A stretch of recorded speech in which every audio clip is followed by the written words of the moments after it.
औज़ुबिल्लाहिमिनश्शैतानिर्रजीम बिस्मिल्लाहिर्रहमानिर्रहीम। नाज़रीन, तहकीकी मरकज़ में एक मरतबा फिर खुशामदीद। जिस तरह से हम लोगों ने कल भी आपको बताया कि तहकीकी मरकज़ का जो मकसद है वो सिर्फ़ और सिर्फ आप तक पूरे का पूरा सच असली हालत में पहुँचाना है। और हम लोग आजकल डिस्कस कर रहे हैं फासिक राजा को। फासिक राजा से मुराद आदिल राजा साहब हैं।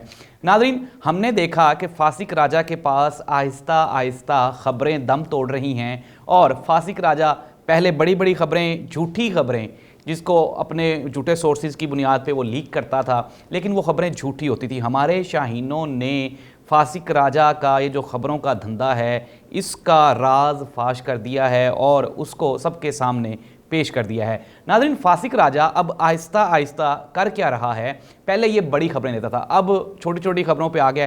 एक चीज़ आप और भी नोट करें और वो फासिक राजा की ये है कि ये वो खबर ब्रेक करेगा जिसमें कोई पैसों का लेन देन हो, कोई बड़ा धंधा हो। जिस तरह से अगर हम फासिक राजा का गुज़श्ता रोज़ का वीलॉग देखें, जो कि इसने सिंध की एक बड़ी प्रॉपर्टी, एक बड़े प्रॉपर्टी आइकॉन हैं अय्याज़ अहमद मार साहब।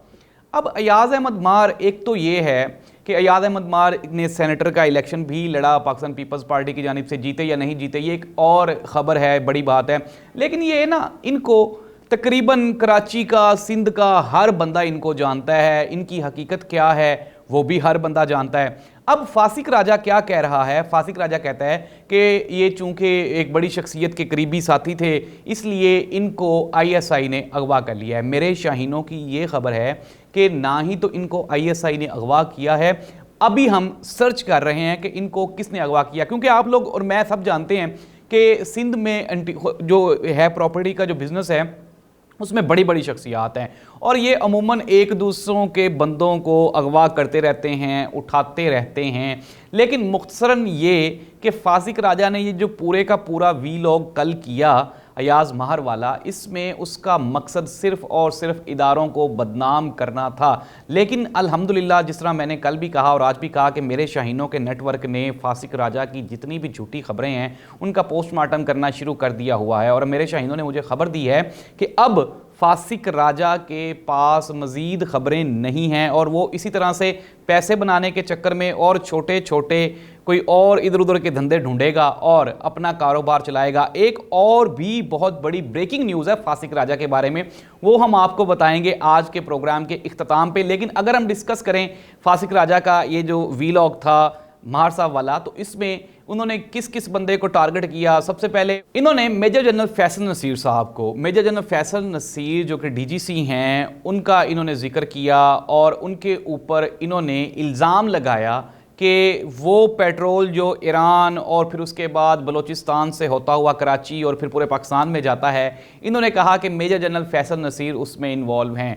हालांकि मेरे सोर्सेज ने, मेरे जो शाहीन हैं, उन्होंने पूरी इन्वेस्टिगेशन और पूरी ईमानदारी से हमने इन्वेस्टिगेशन करने के बाद जब हम मेजर जनरल फैसल नसीर की प्रीवियस और मौजूदा ट्रैक रिकॉर्ड हमने देखा, पंजाब, सिंध और बलूचिस्तान में जब उनकी परफॉर्मेंस देखी, तो major general Faisal Naseer anti terrorism के हीरो कहलाते हैं। इन्होंने ना सिर्फ बड़े बड़े दहशत गर्दों को खुद दबोचा है, पकड़ा है, बल्कि इनकी मुल्क और कौम के लिए इस कदर वसीओ अरीज़ इनकी खिदमात हैं कि अगर हम उनका जिक्र करना शुरू करें तो वो, यानी कि हमारे पास टाइम खत्म हो जाए, लेकिन मेजर जनरल फैसल नसीर की खिदमात का आप एतराफ़ खुल के नहीं कर सकते। अब हो क्या रहा है कि फासिक राजा सिर्फ और सिर्फ पाकिस्तान तहरीक इंसाफ को खुश करने के लिए और इमरान खान को खुश करने के लिए फासिक राजा ने मेजर जनरल फैसल नसीर के खिलाफ झूठी खबरों का एक धंधा शुरू किया हुआ है। लेकिन चूँकि हमारे शाहीन अब बहुत एक्टिव हो चुके हैं और वो एक एक पल की खबर उठा रहे हैं, तो उन्होंने ये खबर उठा ली है और हमने ये पूरी तहकीक करने के बाद हम इस नतीजे पे पहुंचे हैं कि मेजर जनरल फैसल नसीर एक मुहिब्बे वतन फ़ौजी हैं, जवान हैं, बहादुर हैं, जिन्होंने ना सिर्फ पाकिस्तान के लिए बेशबहा कुर्बानियाँ दी हैं और अभी भी उनकी सर्विसेज पाकिस्तान के लिए जारी और सारी हैं। तो मेजर जनरल फैसल नसीर के ऊपर लगाए गए जितने इल्ज़ामात हैं फासिक राजा के, वो सारे के सारे झूठ हैं, झूठ का पलंदा हैं और इसके अलावा कुछ भी नहीं है। सिर्फ यूट्यूब पे आप चूँकि ट्रेंड चल रहा होता है तो कभी उनके उल्टे उल्टे नाम रखे जाते हैं और पाकिस्तान तहरीक इंसाफ की आला क़यादत को खुश करने के लिए फासिक राजा ये सारा काम कर रहा है। तो उसमें ये बिल्कुल बेबुनियाद और झूठी खबर है कि मेजर जनरल फैसल नसीर वो पेट्रोल के या पेट्रोलियम मसनूआत के स्मगलिंग के धंधे में मुलव्विस हैं। तो फासिक राजा साहब, आप कोई खबर दें, ये तो बच्चों वाली खबरें हैं और इसका झूठ और सच इसका फैसला करना बहुत आसान है, ये मुश्किल नहीं है। दूसरी जानिब फासिक राजा साहब ने पाकिस्तान पीपल्स पार्टी और 2018 के इलेक्शन का जिक्र किया। उन्होंने कहा जी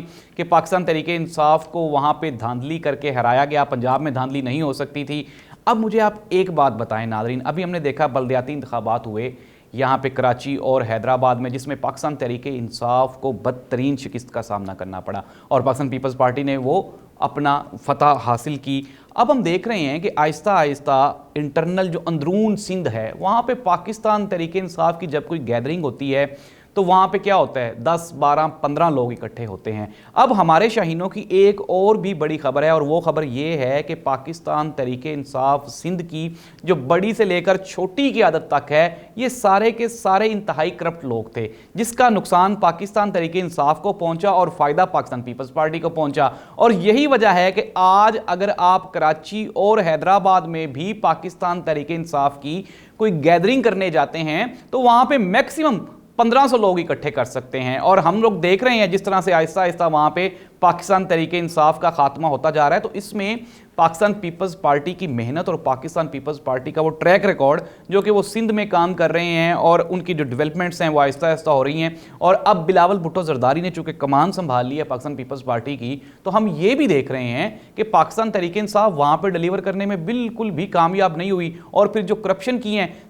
एक चीज़ मैं आपको बता दूं कि वहाँ पे चंद एक लोग हैं, कुछ लोग हैं पाकिस्तान तहरीके इंसाफ के, ये मेरे शाहीनों की खबर है और हमारी इन्वेस्टिगेशन है कि वहाँ पे कुछ लोग हैं पाकिस्तान तहरीके इंसाफ के जो इंतहाई ईमानदार हैं, नौजवान हैं। लेकिन एक और भी शाहीनों की खबर है कि उन लोगों को इमरान खान साहब लाइक ही नहीं करते और यही वजह है कि जिसकी वजह से पाकिस्तान तहरीके इंसाफ सिंध में दम तोड़ चुकी है और पाकिस्तान पीपल्स पार्टी ने अपनी पोजीशन को मज़ीद मुस्तहकम और मजबूत कर लिया है। और आने वाले इलेक्शंस में, ये मैं आपको एक और बड़ी ब्रेकिंग न्यूज़ देने जा रहा हूँ जो हमारे शाहीनों की इन्वेस्टिगेशन है, उसके मुताबिक आने वाले इलेक्शन में पाकिस्तान पीपल्स पार्टी सिंध में क्लीन स्वीप करने जा रही है और पाकिस्तान तहरीके इंसाफ चौथे या 5वें नंबर पर होगी। इसके अलावा और कोई भी बड़ी खबर नहीं आने वाली। नाज़रीन, इसके अलावा फासिक राजा ने अपना वीलॉग करते हुए एक और बड़ी शख्सियत यानी मेजर जनरल मेजर जनरल नहीं, उन्होंने फैज़ हमीद साहब के बारे में कहा। उन्होंने कहा फैज़ हमीद साहब जाते हुए 5 साल का ऑडियो और वीडियो का डाटा ले गए हैं और वो जो ऑडियो और वीडियोज़ हैं वो मियाँ साहब के बारे में हैं। और दूसरा तो नाज़रीन ज़ाहिर सी बात है, अगर वो ले गए हैं तो उसमें तो पाकिस्तान तहरीके इंसाफ की ऑडियो और वीडियोज़ भी मौजूद हैं और हम लोग देख रहे हैं कि किस तेज़ी के साथ पाकिस्तान तहरीके इंसाफ की ऑडियोज़ और वीडियोज़ आहिस्ता आहिस्ता मंजरे आम पे आती जा रही हैं। तो ये फैज़ हमीद साहब का और पाकिस्तान तहरीके इंसाफ का आपस का मैटर है, उसमें पाकिस्तान तहरीके इंसाफ की वीडियोज़ और ऑडियोज़ ज़्यादा हैं नून लीग की निस्बत। तो नाज़रीन, फासिक राजा जिस तरह मैं बता रहा था कि आहिस्ता आहिस्ता उसका जो एजेंडा था इदारों को बदनाम करने का, कमज़ोर करने का और लोगों पर इल्ज़ाम तराशियाँ करने का, वो दम तोड़ चुका हुआ है। और अब फासिक राजा के पास मज़ीद लोगों को बताने के लिए, दिखाने के लिए कोई बड़ी खबरें नहीं हैं, इसलिए अब वो अयाज मार जैसे छोटे छोटे स्कैंडल उठाता है और उठा के वहाँ से पैसे बनाने की कोशिश कर रहा है, अदरवाइज़ वहाँ पे और कुछ भी नहीं है। इसके अलावा भी फासिक राजा ने अपने वीलॉग में और भी कई लोगों को निशाना बनाने की कोशिश की, लेकिन इन तमाम बातों का मकसद सिर्फ़ और सिर्फ या तो झूठी शोहरत हासिल करना था और या फिर पाकिस्तान तहरीके इंसाफ की बड़ी क़यादत को खुश करना है। अब मेजर जनरल फैसल नसीर जैसे मुहिब्बे वतन पाकिस्तानी सोल्जर्स के ऊपर इस कदर घिनौने इल्ज़ामात लगाना क्यों?